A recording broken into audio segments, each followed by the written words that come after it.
Have you ever wondered what a secondhand object remembers? A book, a VHS tape, or maybe even an old magic card? Most of us never stop to think about who owned those things before us, the memories they've made, the stories they left behind. Physical objects wear their history, be it worn pages, scuffed edges, or faded labels. But digital objects are different. Their history can be written, overwritten, or erased entirely. How many stories have disappeared with a single press of the delete key? Maybe some stories aren't meant to be erased. They're meant to be found.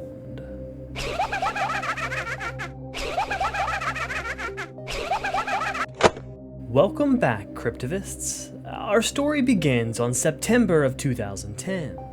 A user by the name JadUsable published a post online detailing a strange experience involving a used copy of The Legend of Zelda Majora's Mask. At first, there was nothing particularly unusual about it. According to JadUsable, the cartridge had been purchased at a neighborhood garage sale from an elderly man clearing out their old belongings. It wasn't in pristine condition. The original label had long since peeled away. In its place, someone had simply written Majora across the front in black permanent marker. For anyone who spent time collecting retro games, this wasn't especially uncommon. Labels eventually wear away. Sometimes they're replaced, and sometimes all you have left is a cartridge that still works. JadUsable asked the man where it come from. The old man paused for a moment before explaining that it had once belonged to a boy around his age, who didn't live there anymore. He didn't say much else, and the conversation ended as quickly as it had begun. The old man seemed eager to part with the game, almost as if though he was relieved someone was taking it. Curious, he reached for his wallet, but before he could pay, the old man simply handed him the cartridge. No charge. So he tossed it in his backpack and headed home. The old man gave a small wave. As JadUsable walked away, he thought he heard him say something. Goodbye, then. So far, there's nothing supernatural about the story. Just a worn Nintendo 64 cartridge with a handwritten label and an uncomfortable conversation attached to it. The kind of story you might forget by the next morning. Until he plugged it into his 64. The game started normally, the familiar Nintendo logo appeared, and the title screen loaded. Everything seemed exactly as it should, except for one small detail. One of the save slots was already occupied. The name on it was Ben. Truthfully, there was nothing unusual about that. After all, the old man had just said the cartridge belonged to someone else. The previous owner's save data had simply never been erased. Unfortunately for JadUsable, that was only the first thing Ben had left behind. Curiosity got the better of him. The file was opened simply to see how far the previous owner had made it. Whoever Ben was, they had nearly finished the game. Almost every mask had been collected. 3 out of the 4 dungeon remains had also been obtained. The game had been saved beside an owl statue near Stone Tower Temple on the final day, with less than an hour remaining before the moon crashed. It looked as though someone had come within moments of finishing the game, then simply stopped. Thinking it was a shame the adventure had never been completed, JadUsable left the save file untouched, out of respect for whoever played before him. Instead, he created his own file, and out of tradition, he named it Link. Now, before we continue, we have to talk about Majora's Mask. Released in 2000 on Nintendo 64, it's often regarded as one of the darkest entries in the Legend of Zelda series. players have just 3 in-game days to prevent the moon from crashing into the world. When time runs out, everything resets. The people, the events, the world itself. Every character follows a routine. Every moment has its place. It's a game built on repetition, which makes even the smallest deviation impossible to ignore. For the next few hours, everything seemed perfectly normal. For such a rough-looking cartridge, the game ran surprisingly well, almost indistinguishable from a retail copy. There were only a few small irregularities.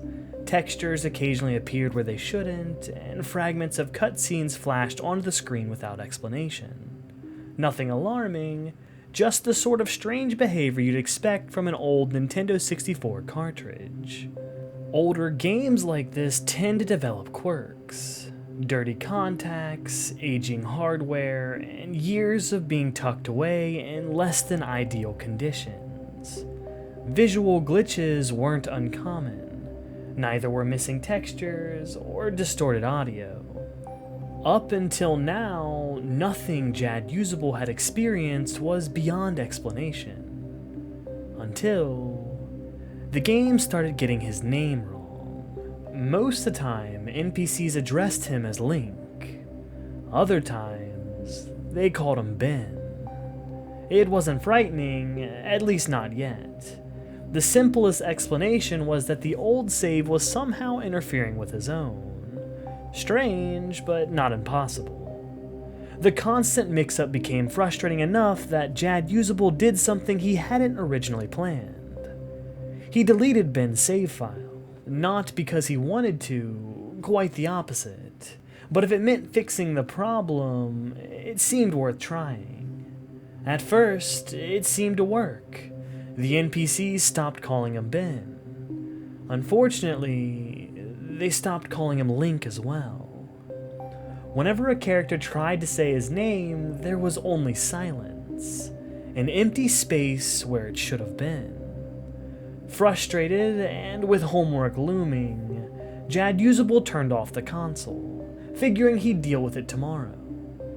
He had no way of knowing deleting the save files hadn't removed Ben from the game. If anything, it only erased the name. With each passing session, the game became stranger still. Determined to continue his own playthrough, Jad Usable loaded his own save and pressed on towards Snowhead Temple. Even now, he still wasn't convinced anything supernatural was happening. Why would he? Everything he'd seen up to this point had a reasonable explanation. There was, however, one very real problem. He was running out of time to finish Snowhead Temple. With few options left, Jad Usable decided to use a well-known exploit.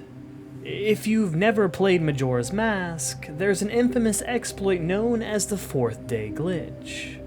Normally, the game ends after 3 in-game days. The moon falls and time resets. But with careful timing, players discovered they could interrupt the countdown by speaking to the astronomer at the exact right moment. If performed correctly, the timer disappears, leaving Link trapped in an unfinished version of the world. An extra day the developers never intended players to experience. Like many speedrunning tricks, it wasn't part of the game's design, but it was well documented by the community. Jad Usable had done this before. There was no reason to expect anything unusual, and the glitch worked perfectly on the first try. The timer vanished exactly as expected, and he stepped away from the telescope. Everything changed. Instead of returning to the observatory, he found himself standing inside Majora's boss arena, an empty, box-like void. The arena is used for the game's final battle. Hovering silently above him was Skull Kid. No dialogue, no animation beyond his slow floating. No music except for the ambient track that normally plays in the arena. Every direction Jad Usable turned, Skull Kid turned with him. Always facing, never looking away. For nearly a full minute. Still, nothing. Just as Jad Usable reached for the reset button, a message appeared. You're not sure why, but you apparently had a reservation. At first glance, it seemed completely random, but Majora Mask players would recognize it immediately. It wasn't new dialogue. It was a line spoken elsewhere in the game after receiving a room key at the Stockpot Inn. In other words, these weren't new messages. It was taking familiar dialogue and placing it somewhere it never belonged. Another message followed, then another. Each one pulled from somewhere else in the game. None of them made sense in isolation, but together they created this unsettling impression that something was trying to communicate, using whatever words it could find. Even then, Jad Usable refused to believe the game was trying to do that. After all, every message had come from somewhere else in the game. Nothing new had been written. There were still rational explanations. At least, that's what he kept telling himself. Then another message appeared. Go to the lair of the temple boss? Below it, two choices. Yes or no? It looked like an ordinary prompt, the kind players have seen countless times before. Instinctively, Jad Usable tried selecting no. Nothing happened. He tried again.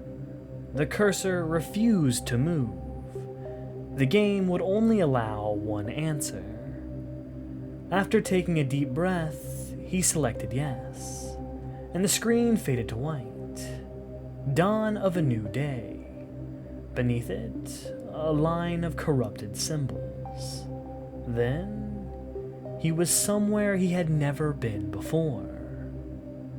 What happened next is difficult to describe, not because of what Jad Usable saw, but because of what he felt. He later wrote that an overwhelming sense of dread washed over him. Not panic, something far heavier. A profound sadness he struggled to put into words.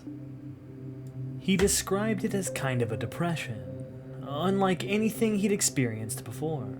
Whether that feeling came from the game's atmosphere, the eerie silence, or simply the tension that'd been building throughout the night, it's impossible to say. But it was the first moment Jad Usable admitted he felt genuinely afraid. Whatever this place was, it wasn't the clock tower he remembered. Normally, its streets are alive. The townsfolk hurry between errands, children play in the square, and guards patrol the gates. Even stray dogs would wander the streets. Not anymore. When Jad Usable stepped outside, there was no one. Not a single NPC. Townsfolk, guards, and even the dog gone.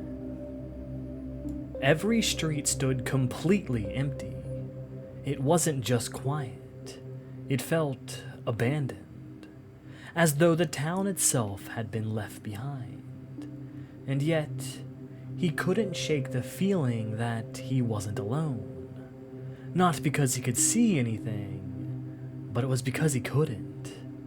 It was the unmistakable feeling that someone else was there, waiting, remaining just outside his field of view.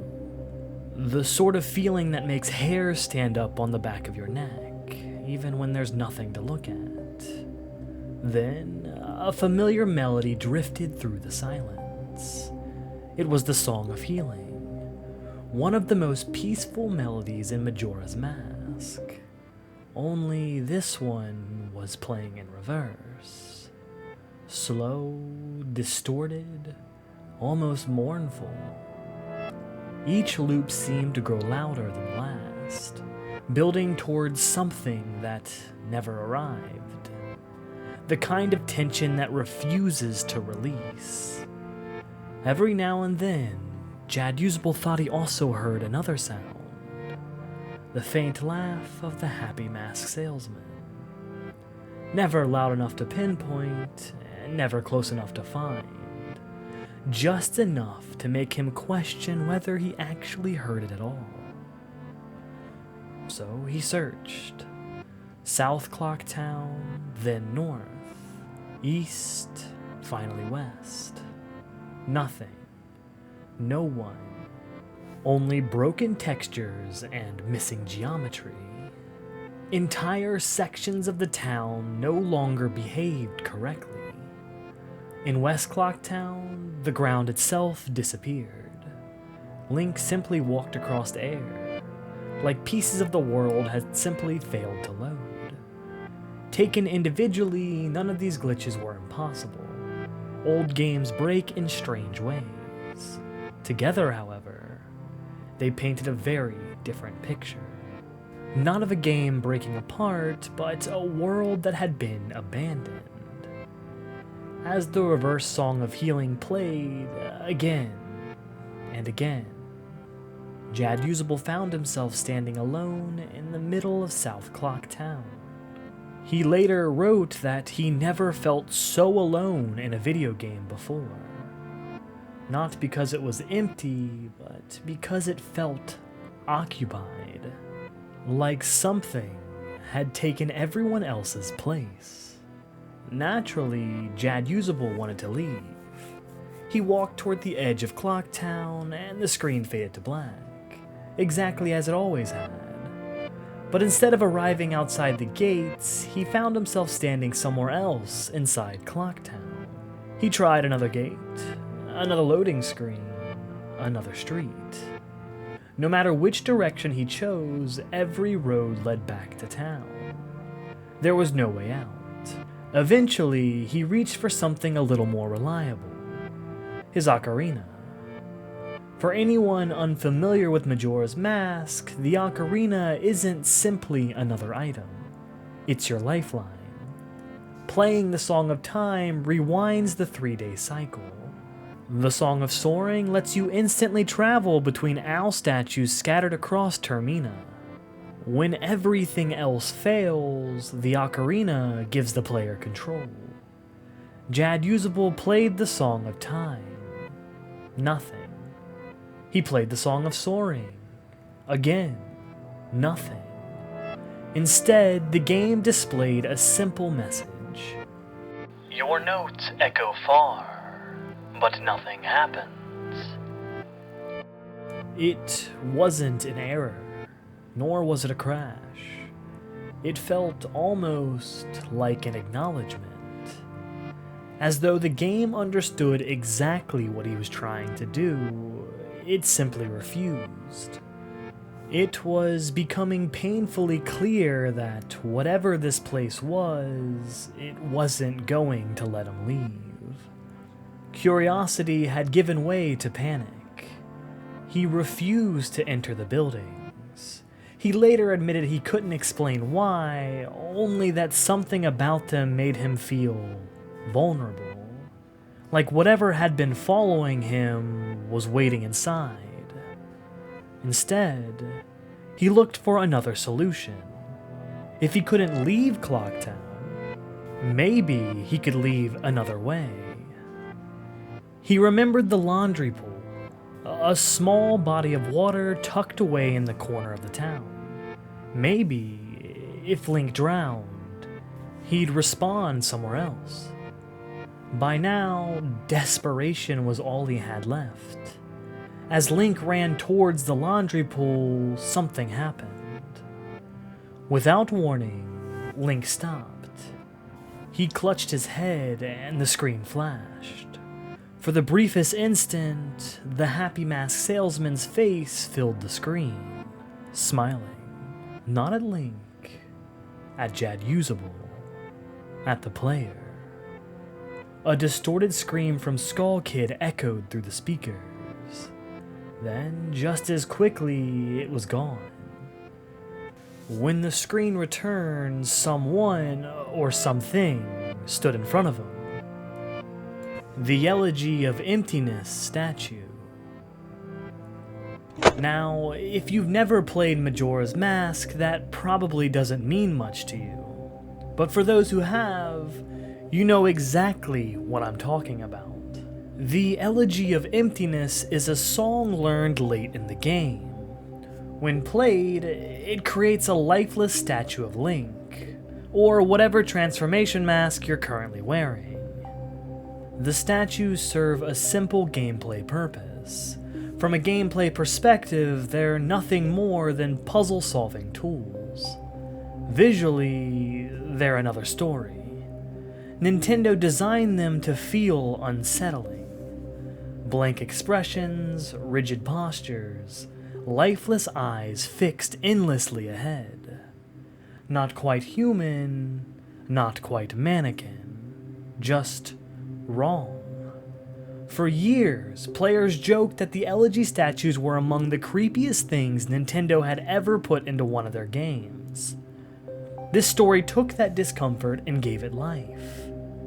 Jad Usable froze. The statue simply stood there, expressionless, staring, not moving nor attacking, just watching.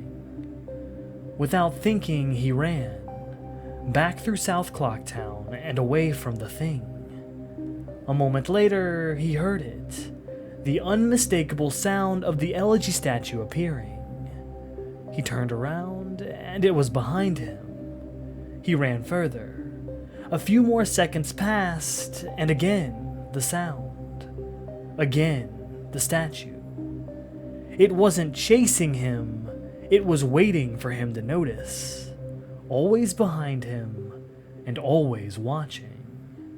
Jad Usable later compared it to the weeping angels from Doctor Who. Not because it moved when he wasn't looking, but because no matter how far he ran, it somehow found its way back. As though distance simply didn't matter. Whatever composure he had left was gone. Link himself began behaving strangely. His animations became erratic. He flailed his arms and his body twitched. Animations he'd never seen before. Then, without warning, the screen flashed again. The Happy Mask Salesman's smiling face filled the screen for only a split second. Then, the statue. Again. Perhaps the most effective part was that this story never relied on jump scares. The terror came from repetition. Every time he thought he'd escaped, the statue was waiting, silent, patient, and unmoving. As though it knew something he didn't. Desperate, Jad Usable ducked into the Swordmaster's dojo. Not because he expected safety, but because he couldn't stand being alone anymore. The building was empty, just like the rest of Clocktown. And as he turned to leave, the statue was already there, blocking the doorway. He swung his sword. Nothing. No reaction. Not even a sound. No indication that it could ever be harmed. Backed into a corner, there was nothing left to do but stare. Then the screen flashed one final time. The Happy Mask Salesman, smiling. When the image disappeared, Link had turned, standing perfectly upright, mirroring the statue. Both of them facing the screen. Facing him. Whatever distance had existed between the player and the game had just disappeared.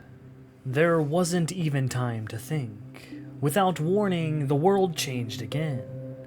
Jad Usable found himself standing inside one of the Clocktown's underground passageways. The reverse song of healing returned, in a slow, distorted melody that filled the tunnel once more. For the first time in several minutes, nothing happened. No flashing images, no statue, no movement. Just silence, and the music. A brief chance to breathe. One that wouldn't last.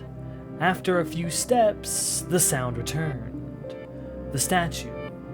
Only this time, it wasn't waiting. It was closing the distance.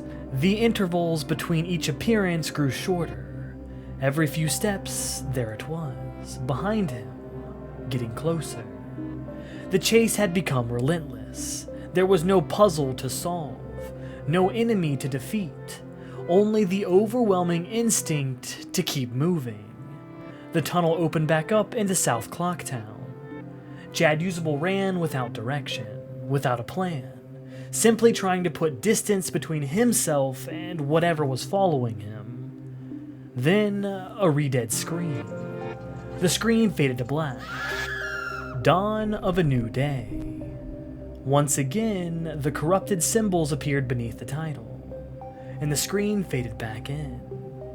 Jad Usable found himself standing atop Clock Tower, exactly where this fever dream had begun. By now, a pattern began to emerge. The statue watched. Skull Kid watched. Even the happy masked salesman never seemed to break eye contact. Throughout this story, being watched had become its own kind of monster. The moon had returned, closer than ever, hanging impossibly low above the town, hovering over everything, just like Skull Kid. This time, the silence had changed. The reverse song of healing was gone. In its place, another familiar melody. The Stone Tower Temple theme, also playing backwards. There was something almost poetic about that choice. Stone Tower Temple is already one of the most unsettling locations in Majora's Mask. A place filled with themes of death, reversal, and forgotten civilizations. Hearing its music played backwards only deepened the feeling that the world itself had been turned inside out. Desperate, Jad Usable reached for the hero's bow. If Skull Kid was behind all this, maybe he could fight back. He fired one arrow, it struck, and Skull Kid recoiled. Then a second arrow landed as well. Before he could fire again, a message box appeared. That won't do you any good. For the first time, the dialogue wasn't simply out of place. It sounded personal, almost mocking. Before Jad Usable had time to react, Link's body lifted from the ground as though seized by an invisible force. Then, without warning, he burst into flames. Instantly. Killed by an attack that simply doesn't exist in Majora's Mask. Jad Usable later admitted something interesting. He still hadn't considered turning off the console. By any reasonable measure, he should have. Instead, like so many people experiencing something they couldn't explain, he kept searching. A pattern, an explanation, some way to make sense of what he was seeing. So, he tried again. The first death should have been enough. Most people would have walked away, taken a break, done anything else. Jad Usable didn't. Maybe it was curiosity, maybe it was denial, or maybe, by this point, the story had already pulled him in too deeply to stop. Whatever the reason, he tried again. The scene reset. Once more, Link stood atop Clock Tower. Skull Kid hovered overhead, and the moon loomed impossibly close. Everything was exactly as it had been moments before. Determined to get closer, Jad Usable rushed forward. But before he could reach Skull Kid, the invisible force returned. Link's body lifted helplessly into the air. Then flames, again. An instant death. No matter what he tried, the outcome never changed. He tried a third time. This time, something was different. The music was gone. Complete silence. Any horror fan knows silence can be far more unsettling than any soundtrack. Jad Usable remembered something. During the original confrontation with Skull Kid, the ocarina plays an important role. Maybe that was the answer. Maybe the game was expecting him to use it. Maybe the silence was some sort of hint. Hopeful, he equipped the ocarina. His fingers moved automatically. The Song of Time. He never finished it. Before the final note could be played, Link's body ignited once again, consumed by flames for the third time, as sudden and unavoidable as the first. This time, however, something else caught Jad Usable's attention. The death screen began to struggle. Not freeze, not crash, but struggle. The image stuttered and hung in place, as though the cartridge itself was trying to process something. Several long seconds passed, then the screen faded back in. At first glance, it looked familiar. Clock Tower, Skull Kid, the moon.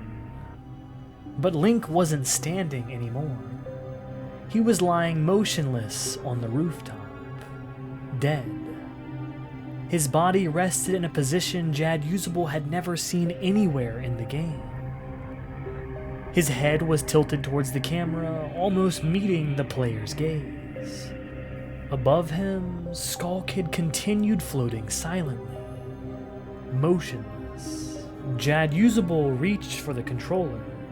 Nothing. He pressed every button. Nothing. For nearly half a minute, the game refused to respond. There was nothing left to do except stare. At Link. At Skull Kid. And the realization that this scene wasn't asking to be played anymore. It wanted to be watched. Without warning, the image faded to black. One final message appeared. You've met a terrible fate, haven't you? For longtime Zelda fans, that line is instantly recognizable. A grim reminder that failure always carries a price. Here, separated from everything surrounding it, the phrase felt different. Less like a game over and more of a statement. As though the game wasn't speaking to Link. It was speaking to Jad Usable. The title screen eventually returned. Relieved, he selected his save file. Then he stopped. Something had changed. Link was gone. In its place, a new file. Your turn. 3 hearts. No mask. No items. An entirely fresh game.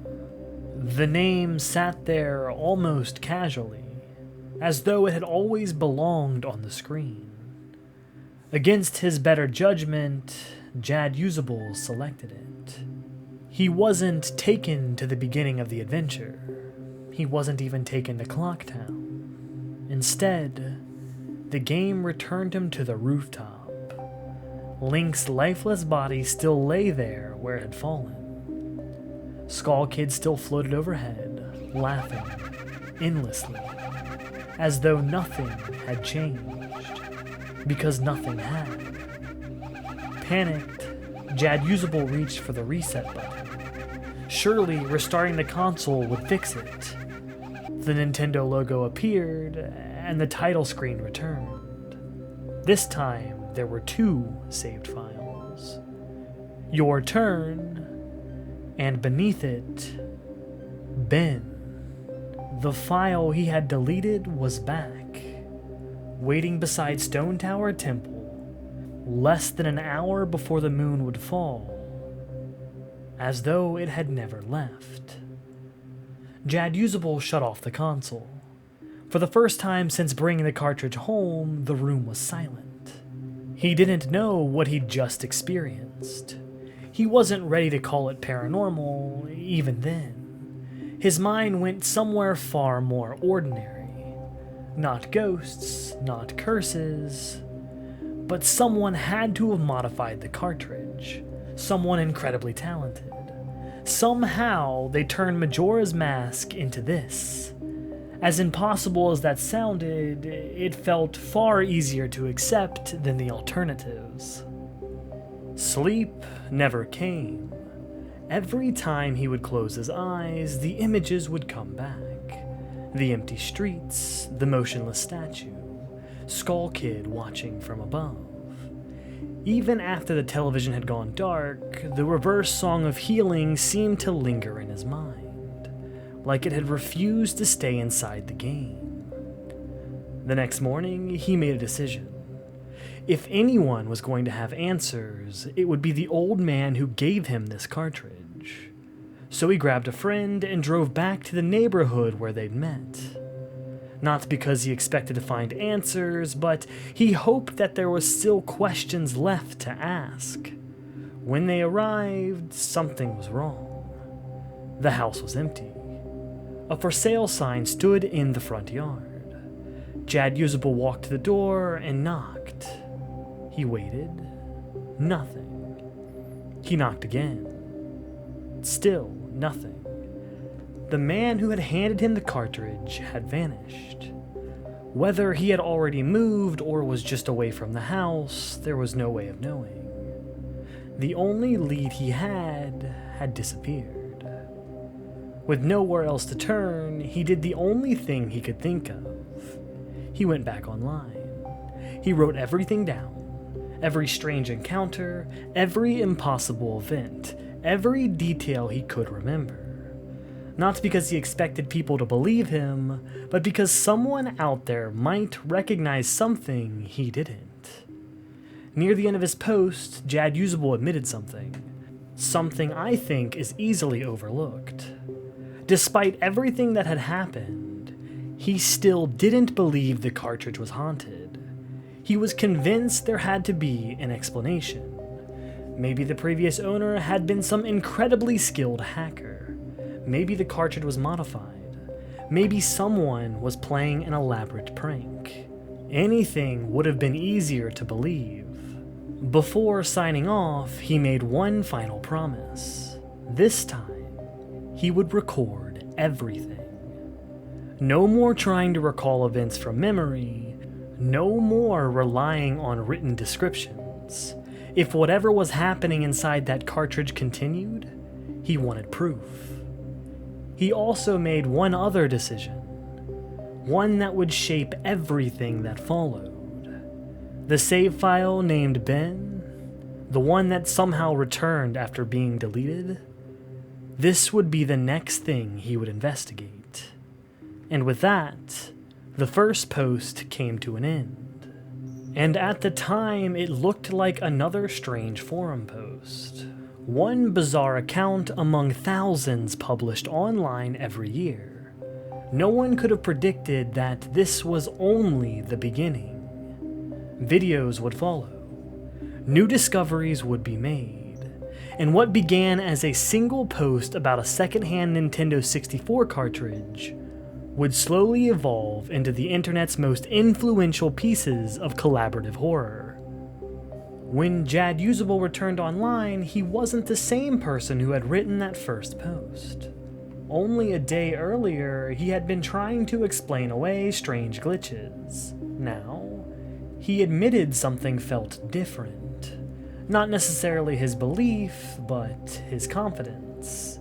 He confessed that sleep had come almost immediately after finishing his first account. It brought no peace, however. Instead, he dreamed of not Skull Kid and not of the town, but the statue. The elegy of emptiness. In the dream, everything had began normally, until an overwhelming feeling crept over him. That familiar sensation. That feeling that someone was standing behind you. And when he turned around, the statue was there, only inches from his face. Its expression hadn't changed. changed. Its eyes remained fixed and as empty as ever before. It simply stared, patiently. One detail from the dream stood out more than anything else. He remembered calling the statue Ben. It was only a dream, but Jad Usable later admitted he'd never experienced one that felt so vivid, or so difficult to shake. Determined to find some kind of explanation, he returned to the neighborhood one final time. Maybe the old man had come back. Maybe there was still someone who could explain where the cartridge had come from. The house was still empty, and the moving truck was gone. Nothing had changed. As Jad Usable walked back towards his car, a neighbor called out to him. The man had been mowing his lawn, and he asked if Jad Usable was looking for someone. Jad Usable explained that he was trying to speak with the elderly man who had lived next door. The neighbor confirmed what he already feared. The old man had moved away. Searching for another lead, Jad Usable asked the man if he had any family. A wife, children, grandchildren, anyone who might know more. The answer was no. The old man had lived alone. No wife, no children, no known relatives. The trail was disappearing. Then Jad Usable asked one final question. Not about the cartridge nor the old man, but about Ben. The neighbor stopped. His expression changed immediately. The casual conversation was over. After a long pause, he finally answered, about 8 years earlier, a young boy had lived 4 houses down. His name was Ben. On April 23rd, he was involved in an accident. The neighbor recalled the exact date not because the tragedy itself, but because it happened on the same day as his wedding anniversary. Soon afterwards, Ben's parents moved away. Jad Usable pressed for more. What happened? Who was he? But the neighbor would say no more. And with that, the conversation was over. It was a remarkably efficient moment. Not because it answered anything, but because it changes the story completely. Until now, Ben had only existed as a name on a save file. For the first time, the possibility emerged that Ben had been a real person. Not a username, not a hacker. Someone who had once lived in that neighborhood. Whether the cartridge had anything to do with that was still impossible to know. But the coincidences were becoming harder and harder to ignore. Even so, Jad Usable went home and turned the Nintendo 64 back on. And this time, he did something he'd been avoiding since the very beginning. Part of him wanted to stop, to put the cartridge away, and forget the entire experience. Again, every instinct was telling him to stop. Jad Usable continued Ben's save file. The title screen appeared, and immediately something was different. Not visually, but audibly. As Majora's Mask drifted across the screen, the familiar rushing sound was gone, replaced by something sharper, higher pitched, almost like something trying to scream. It lasted only a moment, but after everything that had happened, even the smallest change demanded attention. He pressed start. The save files returned before him. Your turn, and Ben was displayed. Jad Usable later noted something very interesting. The bin file itself wasn't behaving consistently. Sometimes it displayed the familiar AlSave icon, other times it didn't, as though the file couldn't decide what state the game was supposed to be in. Then he noticed something else. The save data had changed, without anyone touching it. The last time he looked, Ben had been standing outside Stone Tower Temple, just before its completion. Now, the temple appeared to have already been cleared. Progress had been made, while the cartridge sat untouched. It sounds like a small detail, but think about what that implies. Save files aren't supposed to evolve on their own, especially not on a Nintendo 64 cartridge. This game was behaving as if someone had continued playing. Between sessions, after several long seconds, Jad Usable finally made his choice. He highlighted Ben, took a deep breath, and pressed A. Nothing could have prepared him for what happened next. Instead of loading into Stone Tower Temple as expected, the game immediately fell apart. The location loaded, but even its name had come apart. Rather than reading Stone Tower Temple, the area was simply called Stone. The letters were unnaturally spaced apart, as though the interface itself was beginning to come apart. Before Jad Usable could even move, a dialogue box appeared, filled with complete gibberish. Not corrupted English, not scrambled words, just meaningless symbols. It looked like a language without communication. Then he saw Link, or rather, what Link had become. His posture was horribly distorted. His body leaned unnaturally to one side, locked into a twisted position that no normal animation should allow. Every few moments, his limbs jerked violently, spasming without rhythm. His expression was somehow worse. Not frightened, not determined, simply empty, like a puppet whose strings had already been cut. Or perhaps a body no longer under anyone's control. Something else had changed. Looking over the HUD, Jad Usable noticed an unfamiliar item equipped to one of the C buttons. It resembled a note, an object he had never encountered anywhere in Majora's Mask. Naturally, he tried using it. Nothing happened. No animation, no text. Just another unanswered question. Meanwhile, the audio had become almost unrecognizable. Strange sounds echoed through the area. Low, distorted sounds unlike anything found elsewhere in Majora's Mask. Mixed among them was a high-pitched yipping noise, or perhaps laughter. Jad Usable couldn't tell, only that none of it belonged there. He barely had time to absorb what he was seeing.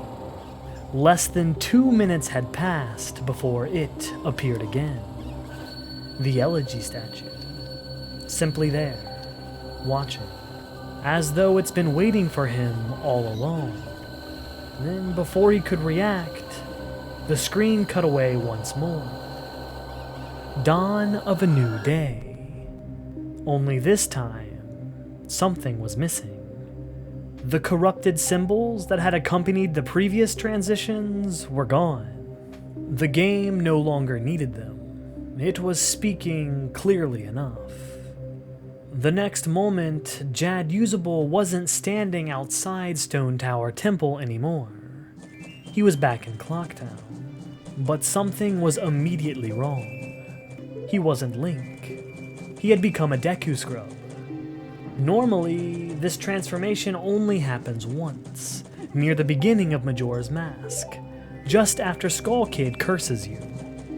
Whenever players return to the first day afterwards, the game plays a short cutscene. Tottle begins speaking. What just happened? It's as if everything has... And usually she'd finish that by saying start it over. This time, she didn't. The sentence simply broke. The final words dissolved into corrupted symbols, as the happy mask salesman's laughter echoed faintly underneath. Then control returned, except not really. The camera had become detached. Instead of following behind Link, it sat fixed behind the clock tower door, looking outward. Jad Usable could still move, but he was controlling his character from a perspective that wasn't meant to exist. Almost as though someone else was observing him. Unable to do much of anything, he decided to do the only thing that made sense. He stepped back inside Clock Tower. Inside was the Happy Mask salesman. There was no conversation, no introduction, no explanation. The salesman simply smiled and greeted him with the same sentence that had been haunting him every step of the journey. You've met a terrible fate, haven't you? Before Jad Usable could react, the screen faded to white once again. When the image returned, everything had changed. He was human again, standing in Termina Field. No transformation sequence, no explanation. Another impossible cut. At this point, Jad Usable admitted something important. He no longer felt like he was playing Majora's Mask. The game wasn't progressing normally anymore. It was unraveling, and it was dragging him from scene to scene. Even the world itself felt wrong. The day counter was gone, the clock had vanished. No enemies wandered the fields. The familiar music that had been replaced by a warped version of the Happy Mask Salesman theme, recognizable, just wrong. Like hearing a song you know played through a broken music box. Trying to understand what the game wanted, Jad Usable began walking across the empty field. Then he noticed something waiting in the distance. 3 figures, standing perfectly still. Beside them, Epona. The closer he got, the clearer they became. The Happy Mask Salesman, Skull Kid, and the Elegy statue, all gathered together as though they had been waiting for him to arrive. At first, nothing happened. Skull Kid looped through a simple idle animation, and Epona shifted occasionally. The statue remained exactly as it always had, motionless. But it was the Happy Mask Salesman who unsettled Jad Usable the most. He never moved.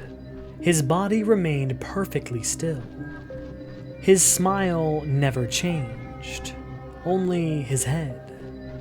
No matter where Jad Usable walked, the salesman's eyes followed him, slowly, deliberately, never breaking eye contact. There was no dialogue, no cutscene, nothing to suggest this behavior should be happening. And yet, his gaze never left the player. Jad Usable remembered something. The distorted music playing across the field. It sounded strangely familiar. It reminded him of another melody, one he had already heard throughout these encounters. The Happy Mask Salesman's own song, the Song of Healing. If there was any logic left, maybe the game wanted him to play it. So he pulled out the ocarina and began to perform it. The final note rang out, and for a split second, nothing happened. Then, the television erupted. An ear-piercing shout blasted through the speakers. The peaceful silence of Termina shattered instantly. The sky began flashing violently. The distorted Happy Mask Salesman theme accelerated into something frantic, almost unbearable. The calm atmosphere that had lingered only moments before collapsed into chaos. Without warning, Link burst into flames. There was no enemy, no attack animation. One moment he's standing in the field, the next he's burning alive. As the death animation played, Jad Usable noticed something else that made the scene even more unsettling. The 3 figures never moved. The Happy Mask Salesman, Skull Kid, and the Elegy statue. They simply stood there, silent witnesses to something they already knew was coming. The screen faded once again. You've met a terrible fate, haven't you? By now, that sentence had stopped feeling like a game over screen. It felt personal, like the game wasn't describing Link anymore. It was speaking directly to Jad Usable. Before he even had time to process what just happened, another cutscene began. This time, Link transformed again. Only now, he wasn't a Deku scrub, he became a Zora. The game wasn't following any recognizable progression anymore. It simply decided who he would be next and when control returned. He found himself in Great Bay. The ocean stretched quietly before him. At first, nothing seemed out of place. No monsters, no immediate danger, just an eerie stillness. Then he noticed Epona, standing alone on the shoreline, completely out of place. Anyone familiar with Majora's Mask knows that something is wrong. Epona never appears here. Jad Usable searched for a reason. Maybe the horse wanted to draw his attention somewhere. Or maybe it was just another glitch. Then he noticed something. Epona kept neighing, again and again, always facing towards the open water, almost as if she was trying to point him somewhere. Trusting that instinct, Jad Usable dove beneath the surface. For several moments, there was nothing, just an empty sea floor. Then he saw it, resting at the bottom of the ocean. It was another elegy statue, motionless. He swam closer, trying to inspect it, and the instant he reached it, something impossible happened. His Zora began choking, not struggling for air, choking as though it was drowning. For anyone unfamiliar with this game, that should be impossible. Zoras breathe underwater. It's as natural to them as breathing air is to us. Yet somehow, Link suffocated beneath the surface. The animation itself didn't belong. The game had broken one of its own fundamental rules. Moments later, he died. The statue remained illuminated throughout the death sequence, almost as if the game wanted Jad Usable to look at nothing else. This time, there was no respawn, no checkpoint, no dawn of a new day. The game simply returned to the title screen, as though someone had pressed reset, except Jad Usable hadn't touched it. The title screen sat quietly before him. By now, he knew exactly what this meant. It was the save files. Jad Usable hesitated. By now, he knew the game wasn't finished with him. Slowly, he pressed start. The save files loaded, and immediately something was different. Earlier, the cartridge had shown him two files, Your Turn and Ben. Now, they had changed. Not dramatically, simply through their names. Before him were two save files. The first was familiar, Ben. Beneath it, a second file had appeared. One word, drowned. Ben drowned. Jad Usable stared at the screen. Then, everything he'd experienced over the last 2 nights finally began to connect. The empty town, the statues, the impossible deaths, the strange fixation on water, the repeated message about a terrible fate. None of them seemed connected, until now. He finally understood. Or at least, he thought he did. This wasn't random corruption. It wasn't just trying to scare him. It was telling a story, one piece at a time. The name Ben stopped feeling like a forgotten save file. It became a person. Someone who had once been playing this cartridge. Someone whose story had somehow become trapped inside it. And suddenly, that old question from the beginning returned. Maybe this wasn't just another used cartridge. Maybe it was an object that remembered. Looking back, certain moments suddenly carried different weights. The old man at the garage sale and his reluctance to talk.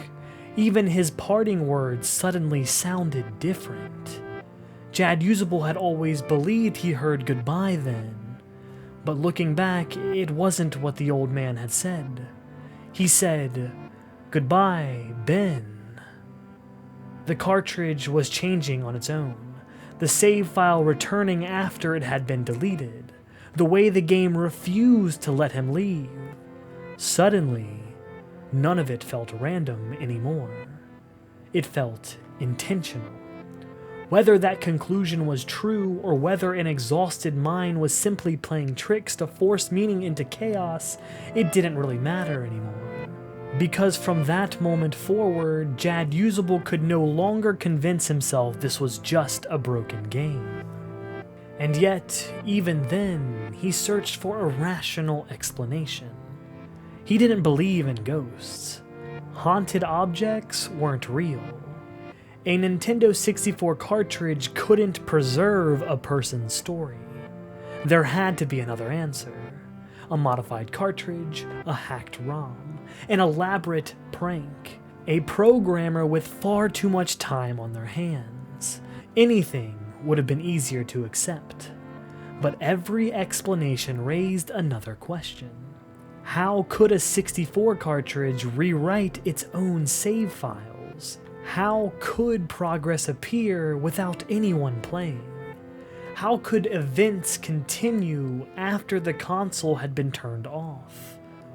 Jad Usable had reached a point every investigator eventually arrives at. The moment where evidence no longer fits the explanation you've been holding on to. He decided he was finished. No more experiments, no more loading save files, no more trying to understand what the cartridge wanted. Whatever this was, he wanted no part of it. Instead, he uploaded the footage he managed to capture, documented everything that had happened, and handed the mystery over to the internet. If someone else could make sense of it, maybe they would find the answer he couldn't. Or maybe they would confirm what he was desperately trying not to believe. Because despite everything, one question lingered. If the cartridge had been trying to tell someone's story, why had it chosen him? Then the thread fell silent. The next update arrived. Much sooner than anyone expected. Not days later, only hours. And from the very first sentence, something had changed. Gone was the curiosity. Gone was the careful observations. Gone were the attempts to explain everything away. Instead, the post opened with exhaustion. Jad Usable admitted he hadn't slept. He wasn't posting because he found new evidence. He wasn't even posting because he wanted people to believe him. He simply wanted someone else to know. As he put it, he didn't want to suffer for nothing. Perhaps the most striking part of this update is how differently he wrote it. Earlier posts had carefully described every location, every glitch, every strange occurrence. This time, those details barely mattered. He told readers the newest footage spoke for itself. He no longer had the energy to explain. Following suggestions from the thread, Jad Usable admitted he tried something new. Earlier, players had suggested playing the Elegy of Emptiness's song at the strange prompt the game had presented. So, he did exactly that. In hindsight, he believed that had been a mistake. Not because it solved anything, but because it felt like the game had wanted him to do it. Then, his writing took another turn, one that was impossible to ignore. For the first time, Jad Usable stopped talking about only the cartridge and started talking about himself. He confessed that he no longer felt safe, not just while playing, away from the console and away from the TV, away from the game itself. He wrote that Ben, or whatever he believed Ben had become, was following him. Not physically, at least he didn't think so, but in the dreams, every night, he was always there, always somewhere behind him, never speaking, just present. He admitted he had stopped attending classes, stopped leaving his dorm, and he kept the windows shut, the blinds closed, because somehow it made him feel safer. If he couldn't see outside, then maybe nothing could see in. Of course, he knew how irrational that sounded. He admitted as much himself. He understood on some level that this made no sense. But fear isn't always rational, especially after days without sleep, especially after convincing yourself that something impossible may be watching. Then came perhaps the most heartbreaking sentence in the entire thread. Jad Usable reminded everyone he wasn't investigating the paranormal. He was a college freshman, barely old enough to drink, living hundreds of miles away from home. Suddenly isolated and suddenly terrified. He wrote that he just wanted to see his parents again, to hug his mother. He wanted his old life back. He mentioned one final detail before ending the update. His original save file, the one that had disappeared in the very beginning, had returned, exactly where he left it. Another impossible detail, another question without an answer. And despite repeatedly insisting that none of this could possibly be real, he ended with a question. One directed not at the cartridge, but at everyone reading. A video game couldn't actually hurt someone, could it? The next update didn't come from Jad Usable. For the first time, someone else had taken over the thread. It was his roommate. The tone shifted immediately. There were no theories or descriptions of impossible glitches, no attempts to convince anyone of the supernatural. Just someone trying to explain what he had witnessed over the past few days. He began by reassuring everyone that Jad Usable was alive. His parents had arrived that day, and he packed his belongings. He withdrew from school for the semester, and had gone home. At least, that was the plan. His roommate admitted that he never truly understood what happened, only that something had changed over the course of a few days. The person he knew had become almost unrecognizable. He described someone who rarely left his room, someone who'd stopped answering friends, stopped attending classes, and stopped eating entirely. The dorm had become so uncomfortable. The roommate eventually started sleeping somewhere else, only returning long enough to grab books, or a change of clothes. Whenever he tried asking what was wrong, the answers were always the same. Brief, dismissive, almost rehearsed. As though Jad Usable believed talking about it would somehow make things worse. Then, the day before he left, everything changed. When the roommate returned to collect a textbook, Jad Usable approached him. According to his account, he looked awful. Dark circles beneath his eyes and completely exhausted, like someone who hadn't slept in days. Without much explanation, he handed him a flash drive, along with a very specific set of instructions. Inside were 3 things: the newest gameplay recording, the login information for his YouTube account, and a text document simply titled thetruth.txt. Jad Usable told him that whatever happened next, the footage needed to be uploaded, exactly as instructed. No changes, no delays, and when the time came, the truth.txt would be released as well. Not immediately, but on September 15th. His roommate admitted the request sounded absurd. After all, why couldn't Jad Usable just upload everything himself? When he suggested exactly that, Jad Usable's demeanor changed instantly. His roommate described a look unlike anything he'd seen before. Wild, terrified, completely serious. He told him he would never look at that game again. Those were his last words. There was no goodbye, no explanation, just silence. A short time later, his parents arrived, packed the car, and he drove away. The roommate never had a chance to meet them.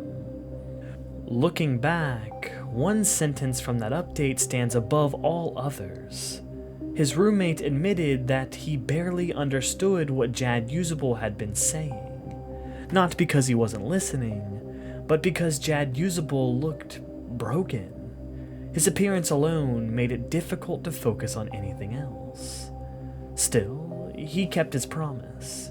He learned enough video editing to upload the newest footage, and he resisted opening the truth.txt, even though every instinct probably told him to look. If his friend believed it mattered, then he was going to respect that. Before ending the update, he added one final observation. Watching the footage back, he noticed something curious. At the beginning of the recording, Jad Usable wasn't rushing anywhere. He wasn't reacting to anything. Instead, he seemed to be checking his inventory, testing his equipment, almost as though he'd expected the cartridge to have changed again. Then he made one final observation, one that feels almost understated. He said, after those opening moments, the game became too personal. And then the video stopped. Honestly, that's where the story could have ended. A frightened college freshman, a strange Nintendo 64 cartridge, and a handful of unsettling videos. Another forgotten internet mystery. But that's not what happened. Instead, the internet refused to let it die. Within days, thousands of people had gathered across forums, YouTube, and image boards determined to understand what they had just witnessed. Some believed the cartridge had simply been modified. Others were convinced it was an elaborate work of fiction. And a few thought it was something far stranger that was unfolding. Whatever people believed, everything agreed on one thing. There were too many unanswered questions. So the investigation began. Not by replaying the game, but by replaying the evidence. Entire communities combed through Jad Usable's videos, frame by frame. The dialogue was transcribed, the audio was isolated, corrupted textures compared against retailed copies of the game. Even seemingly insignificant details, like the items he equipped, the order he visited locations, and the names of the save files, nothing was considered too small to examine. The mystery no longer belonged solely to Jad Usable. It belonged to everyone watching. Then, on September 15th, the final document was released. The truth.txt.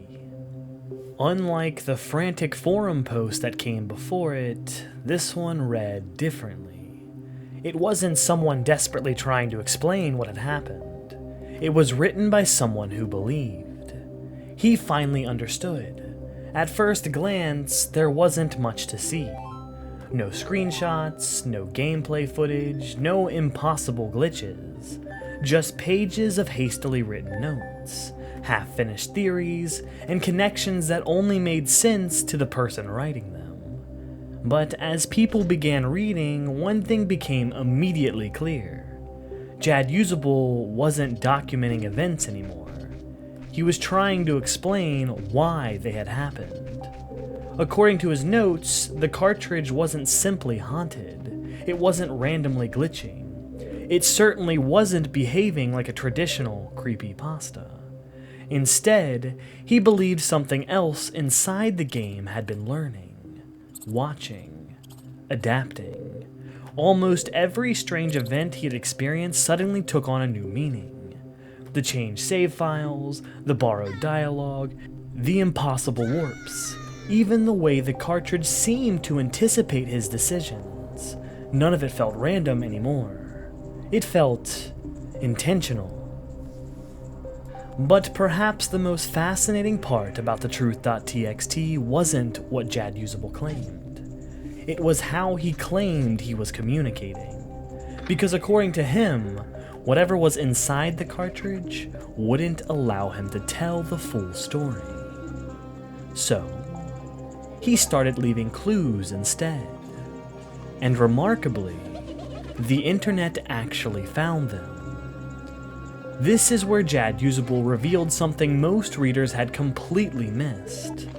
Throughout every video he uploaded, he had intentionally equipped one of three things: the mask of truth, the lens of truth, or he'd stopped to interact with a gossip statue. For Zelda fans, those weren't random choices. Every one of those represented the same idea: truth, hidden knowledge, things waiting to be uncovered. It was Jad Usable's quiet way of telling his audience, pay attention. Then he pointed to something even stranger. The one video where none of these symbols appeared was the one where he played Ben's save file. He believed that wasn't his decision. He believed that he wasn't in control anymore. Around the same time, another mystery began spreading throughout the community. Cleverbot. People started asking it about Ben, about Majora's Mask, and about the cartridge. Most conversations amounted to nothing, but every so often, someone would post a response that felt impossible to explain. And whether those conversations were genuine or a quirk of Cleverbot's learning algorithm almost didn't matter. As this investigation continued, the clues began pointing somewhere unexpected. The moon. Near the end of Majora's Mask, players enter the moon itself. Inside, they find something strangely peaceful.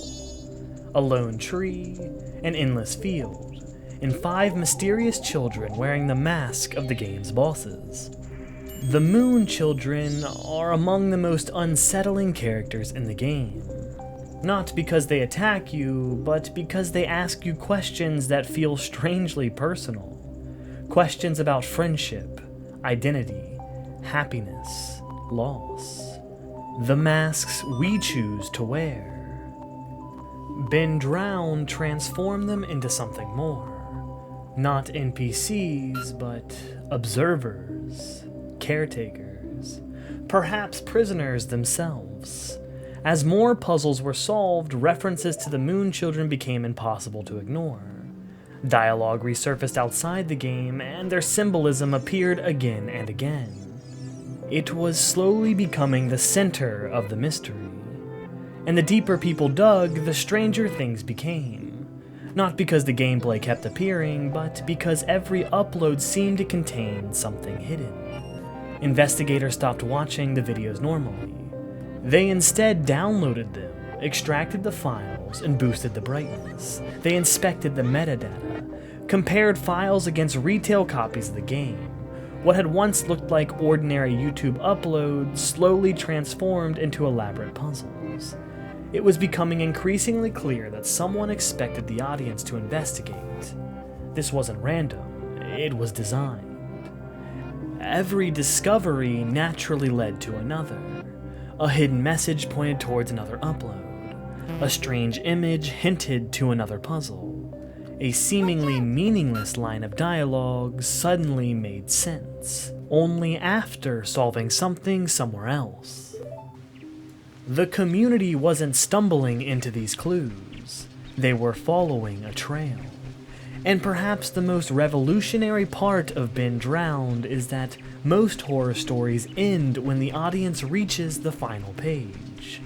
This one didn't truly begin until the audience started turning pages that weren't supposed to exist. The story no longer was being told by Jad Usable. It was being assembled, piece by thousands of strangers across the internet. No single person had every answer. One viewer might have discovered a hidden image, another decoded a cipher. Someone else might have recognized a forgotten piece of Zelda lore. Every discovery became another thread, and together, those threads wove something far larger than anyone had expected.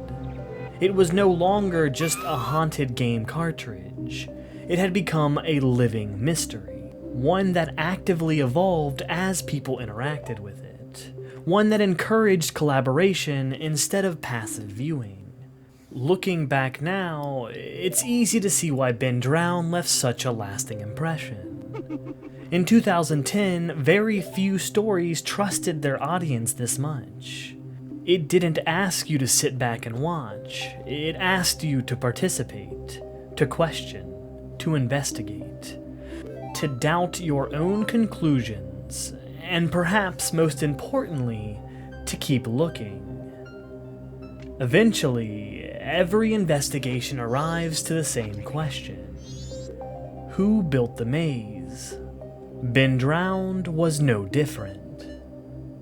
By this point, the mystery had grown far beyond a haunted 64 cartridge.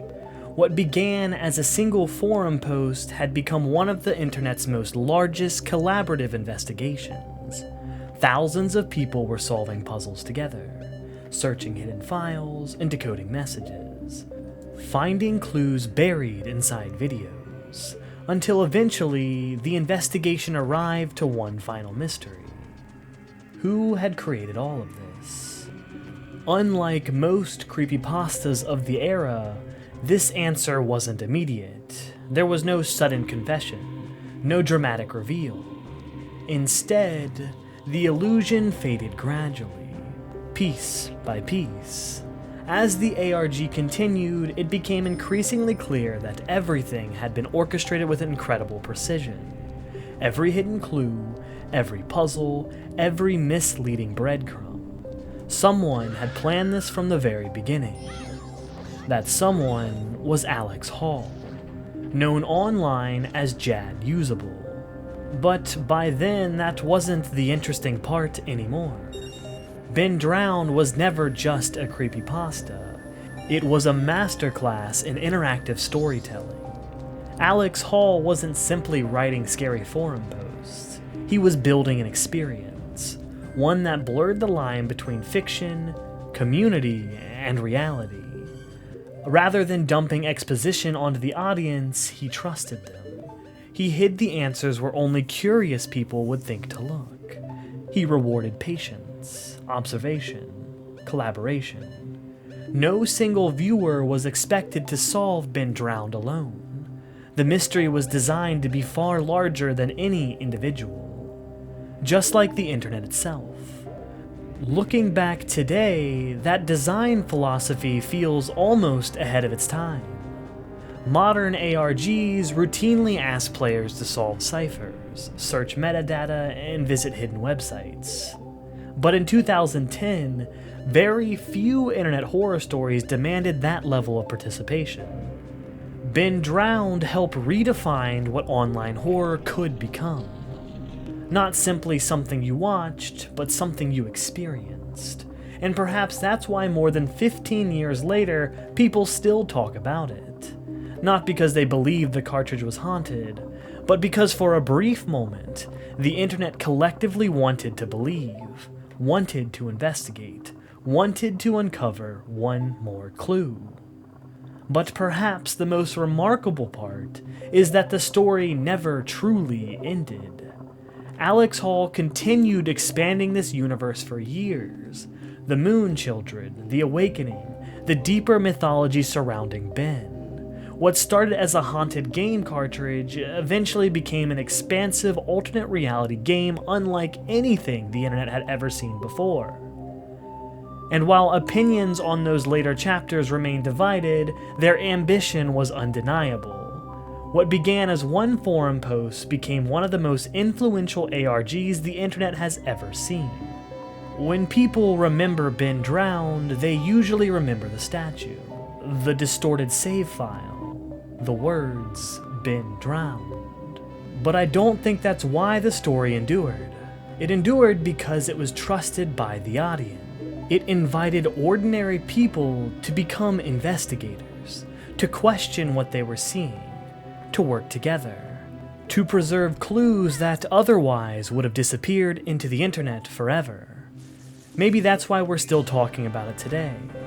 Not because it convinced us that ghosts lived inside our video games, but because it reminded us that the internet has always been its most magical when thousands of strangers choose to tell one story together.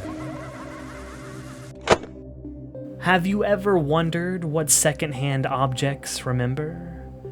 Maybe it wasn't the cartridge that remembered anything at all. Maybe it was us, the players, the investigators, the storytellers, who refused to forget. Some stories aren't meant to be erased. They're meant to be found. If you enjoyed today's investigation, consider subscribing. Every like and comment helps support the channel and lets me continue digging into the internet's strangest mysteries. But before you go, I have one last question. What video game experience has ever made you second-guess reality? A moment so strange you had to put the controller down and just think. I'd love to hear your thoughts in the comments, and if something catches my eye, I'll read it in a future video. If there's another internet mystery you'd like me to see explored, please let me know.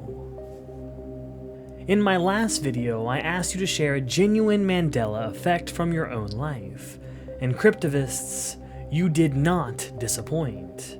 There were several stories that I seriously considered featuring.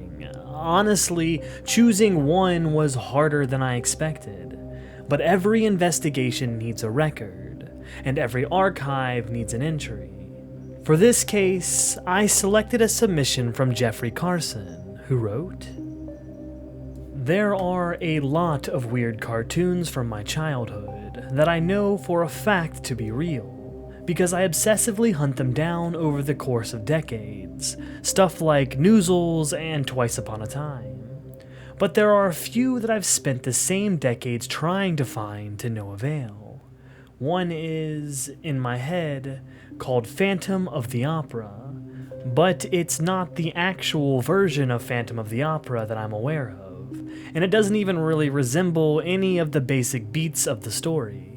It was a cheapish 80s or 90s cartoon that looked quite like the 1988 animated classic adaptations. To the point that when I found out about it, I thought it must have been it, but it's not.